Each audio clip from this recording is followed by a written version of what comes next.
Have you ever gone to send mobile money to someone and mistakenly mentioned the wrong number? This video is here to solve that problem. Hi, welcome. It's Jay Chalak here. So your iPhone or your iPad can read out numbers or read out text. This is how to do it. So you go to settings on your device and then you go to accessibility, scroll to accessibility, and then you look out for spoken content. Is the fifth option.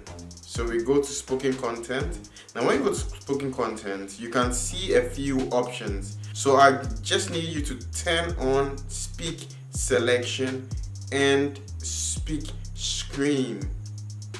So when you turn on speak screen, you see the speak controller on your screen appear. This is mine. Now when you just tap on that and click on play, it reads everything on your screen for you. It's that easy. So let's go to numbers.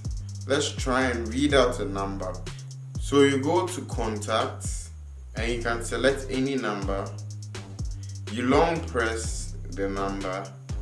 When you long press it, you just tap on 055 204 3745. So you can long press anything on your iPad. You can long press any text for your iPad to read it for you. You can also read a whole page. Like you go to a web page, any web page, you can just tap on the icon and ask it to read for you. You can also read a book with this. Where are my books?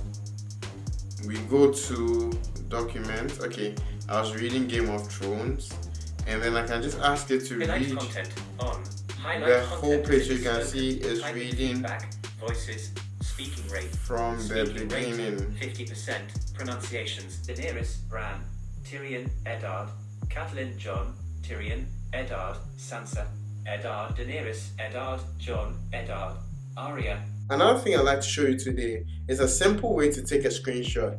So you can just tell Siri and it to take a screenshot. One of the most underused things in an Apple device, an iPhone or an iPad, is Siri. Siri can do so much now. So you can just say, hey Siri, take a screenshot for me. And Siri does that. So Siri can do so much more. A very simple way to take a screenshot is to just take a screenshot with Siri. Thank you so much for watching this video. It's Jay Chalak here once again, and catch you up in the next one. Don't forget to subscribe.